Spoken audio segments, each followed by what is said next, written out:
Muy buenos días, bienvenidos a este 3x7. Los saluda Carlos Paredes, Enrique Chávez y Valery Vázquez de Velasco para el análisis de estos 7 días en 21 minutos en el podcast de Caretas. Vamos a comenzar hablando de lo que acaba de cumplirse, 100 días de Dina Boluarte ante el gobierno del Perú. Vamos a hablar de aciertos, suponemos que algunos podríamos comentar, vamos a hablar de errores también, y también de la situación del peruano, ¿no? Después de haber tenido el golpe de Pedro Castillo y la consecuencia de este mandato. Comenzamos, Carlos, con tu análisis. Hola, ¿cómo están?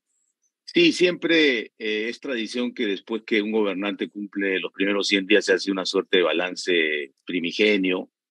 En el caso de Boluarte no se ha hecho porque le agarró Yaku y las lluvias que han causado mucho dolor y desastre, no solo en el norte, también acá en Lima.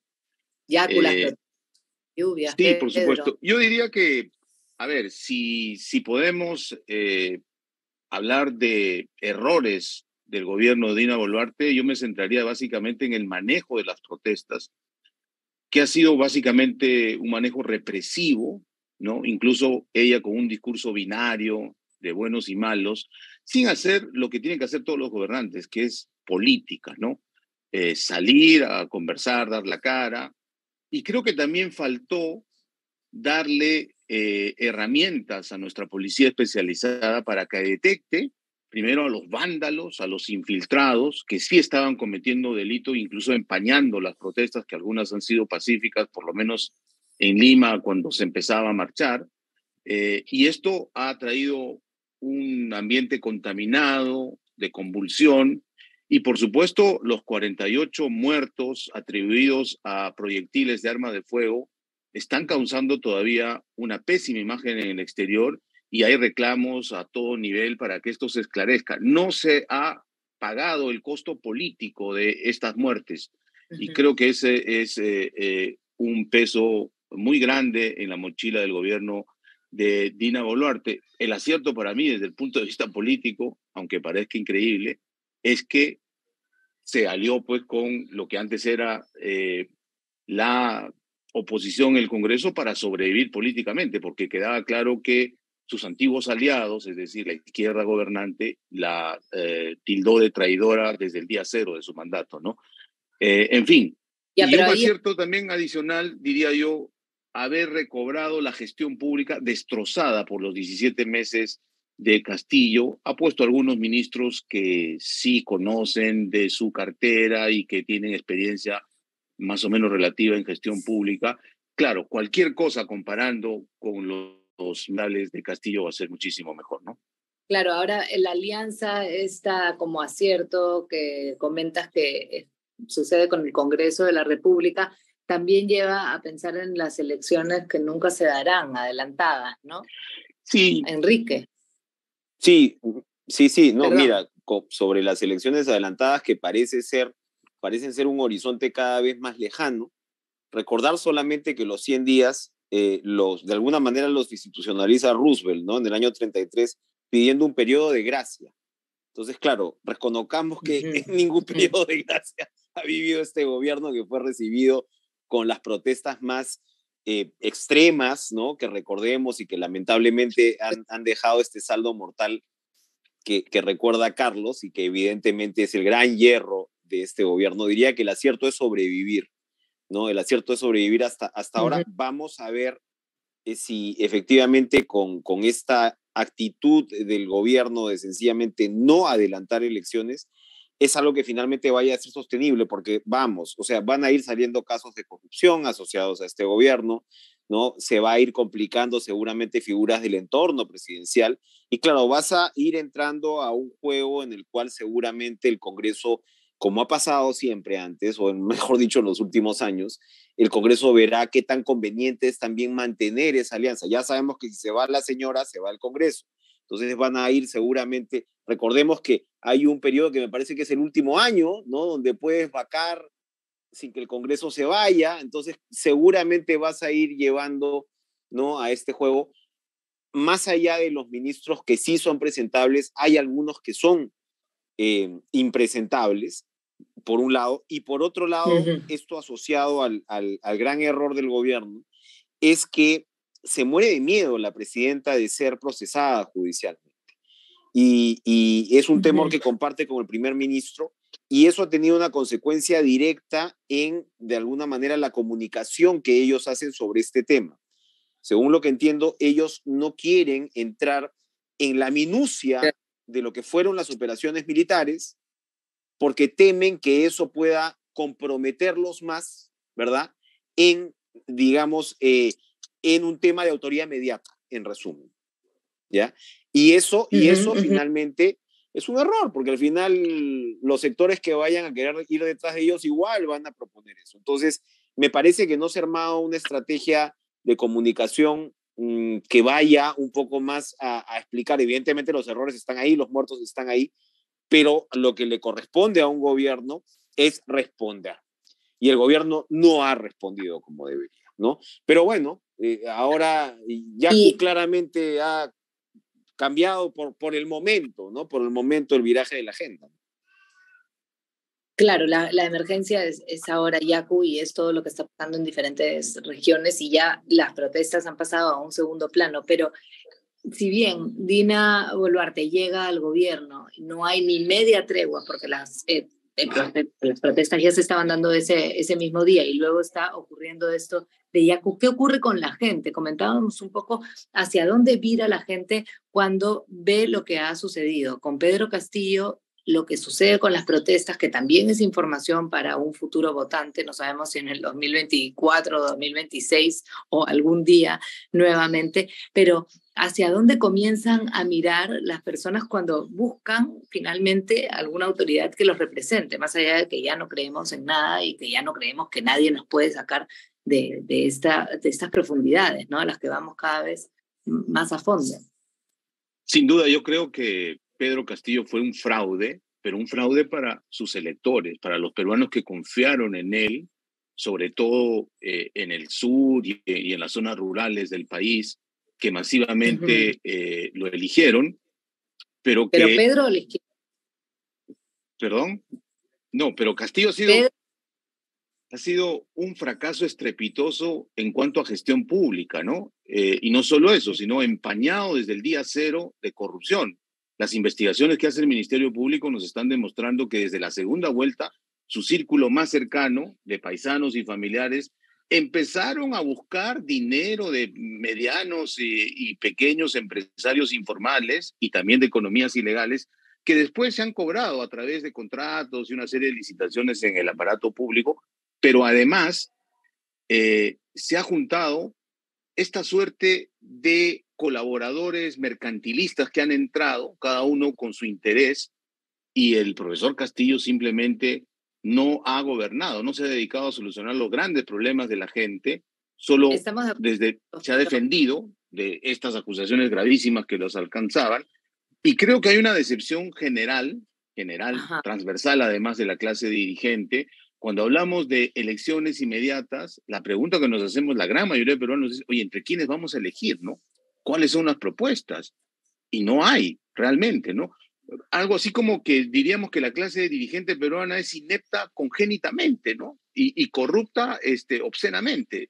Eso nos ha decepcionado muchísimo. Y yo veo que en el peruano promedio, sea cual fuera su estrato socioeconómico, hay una gran decepción de la clase dirigente. Y creo que también los votantes de Castillo, en un gran porcentaje, han quedado tremendamente decepcionados, ¿no? Ya, yo estoy de acuerdo contigo, pero lo que veo también es que Pedro Castillo ha construido una marca para este fraude completo que se ha dado hacia sus votantes y hacia los peruanos.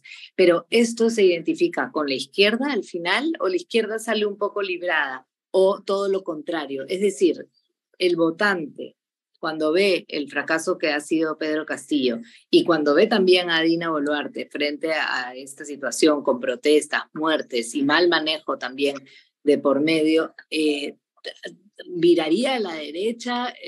¿Miraría hacia otro lado? ¿Se querría volver un votante más de centro? ¿O al final nos vamos a la extrema izquierda. ¿Hay algo que se pueda Sí, ver?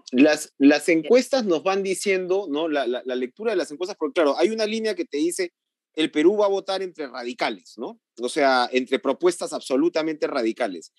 Y una lectura un poco más fina de las encuestas te dice que no necesariamente es así, que por un lado más gente se está plegando a lo que se llama la derecha moderada, que habría que ver en estos tiempos qué significa derecha moderada.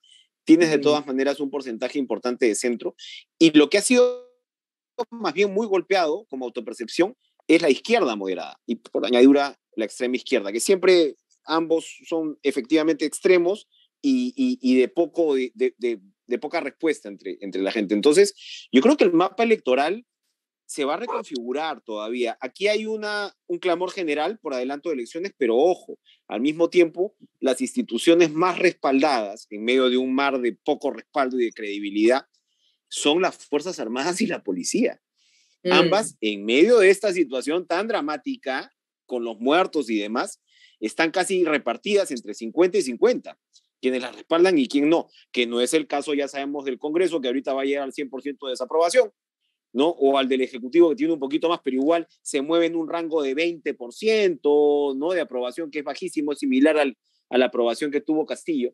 Entonces, yo creo que la lectura de hacia cómo se está moviendo el país todavía está por verse. La pregunta de si la izquierda cómo está quedando, yo creo que está quedando pésimo, destrozada, porque parte de la oposición a Boluarte es en realidad, aunque no se quiera ver, un pro Castillo, o una forma de decir cómo hacemos para salir de este apoyo que le dimos a Castillo, que destruyó la gestión pública, y lo estamos viendo ahora mismo en el tema de lo que fue la reconstrucción con cambios y la reacción del Estado por enésima vez ante una emergencia como esta. Entonces, yo creo que hay como fuerzas que están un poquito más por abajo de lo que nos dicen los titulares y las redes sociales, que todavía se van a ir reconfigurando, ¿no? Todavía se van a ir reconfigurando, todavía estamos lejos, me parece, de lo que va a ser el próximo proceso electoral, pero yo creo que el tema va a ir por ahí. Lima, por ejemplo, las últimas encuestas demuestran que Lima es claramente de derecha, tal como están las cosas. Bueno, la elección de López Aliaga algo nos dice, ¿no? Algo nos dice. López Aliaga también van a terminar haciendo que eso cambie, ¿no? De acuerdo, ¿no? De acuerdo, pero en fin, o sea, ante las reacciones extremistas de un lado, se motivan las reacciones extremas del otro también, ¿no? Entonces, vamos a ver si el tema se equilibra, que finalmente es lo importante para la democracia, pero me parece que eso todavía es un discurso en construcción, y que el más interesado en apurarse es un sector de la izquierda, que yo creo que está bien quiñado, más de lo que parecería luego de la gestión de Castillo. Podría, ¿no?, tener algún tipo de cabida, pero más adelante no. Ahora, si hacemos un pequeño guiño sobre lo de Rafael López Aliaga, las primeras declaraciones ante esta emergencia, lo que está ocurriendo en Lima, ¿no? Y estas declaraciones donde dice, pero sí es fácil, ¿cómo puede ser estos que chorean? Vamos a rápidamente cambiar. ¿Qué terminará sucediendo así con un alcalde que cree que todo se soluciona con un chasquido de dedos? Carlos. Pero además, cuando mira a sus antecesores y las gestiones pasadas, que él de manera genérica dice que todo ha sido corrupción, claro, y mal manejo. Bueno, hay que ver las 3 gestiones de Luis Castañeda Locio, ¿no? Que él está reivindicando ahora como alcalde de Lima. Creo que tendría que ser más coherente en ver el panorama completo y no solo una parte. Lo cierto es que estas nuevas lluvias y huaicos nos han traído a colación pues la Autoridad para la Reconstrucción con Cambios, que no fue ni reconstrucción ni menos cambios, ¿no?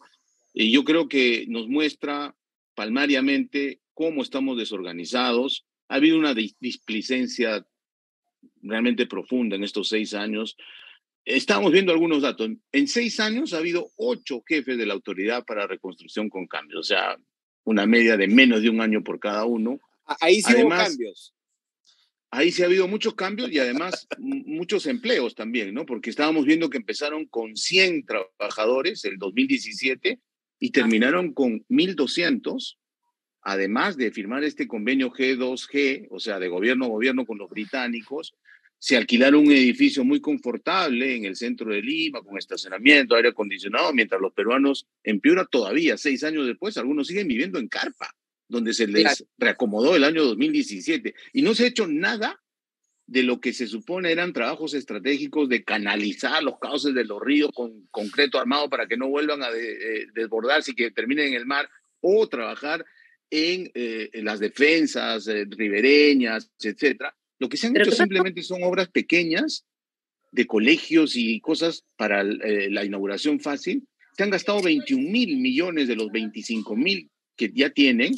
Y lo más increíble es que todavía no se sabe, ni siquiera con los británicos, cuándo se van a hacer las obras de verdad, para no lamentar de acá a unos años, cuando venga otro niño costero, otro fenómeno del niño, lo que fuere, porque ni siquiera se tiene el modelo realmente establecido para trabajar en lo que originalmente era su propósito, ¿no? Pero uno no hubiera pensado que el Reino Unido hubiera fracasado en esto. Tenían un plan claro y supuestamente en 2 años iban a hacer todas las obras que nosotros no podíamos hacer. Finalmente se les da la licitación, entran ellos y tampoco se hace nada. Se han estrellado con la descentralización peruana, ¿no?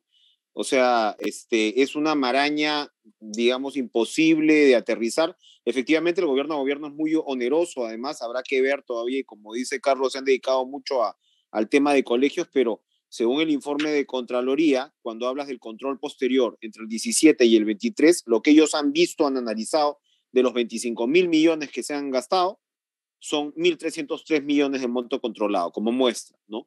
De allí, 540 millones, es decir, casi la mitad, han sido observados con responsabilidad civil, administrativa y penal.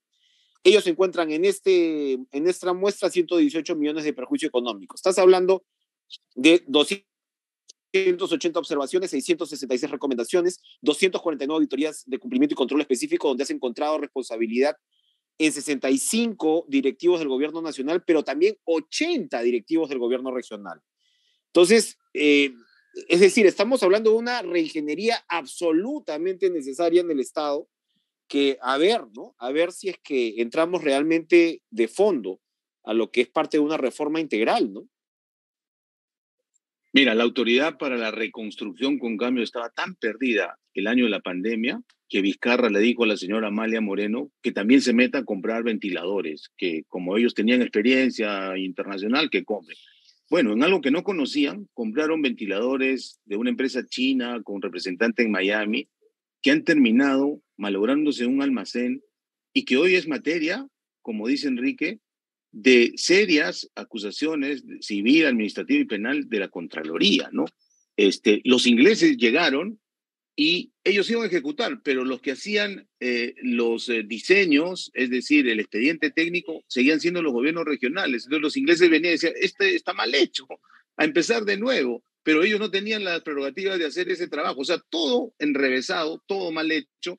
Al final de cuentas, 6 años después, seguimos lamentando muertes. El 2017 el niño costero nos trajo 381 fallecidos. Hoy, apenas empiezan las lluvias, ya tenemos más de 60 muertos y no hemos aprendido la lección, lamentablemente. Sí, y realmente creo que es interesante ver cómo es que si un país que tiene supuestamente las posibilidades de avanzar en algo no lo logra, pues tenemos que hacer el cambio de descentralizar el Perú. Pero lo habíamos hablado la semana pasada, ¿no? Está en manos del Congreso de la República, finalmente, cambiar eso. Y el Congreso de la República, ¿qué está haciendo hasta ahorita? ¿En qué se está metiendo estas semanas? ¿Qué es lo que está tratando de hacer mientras loco?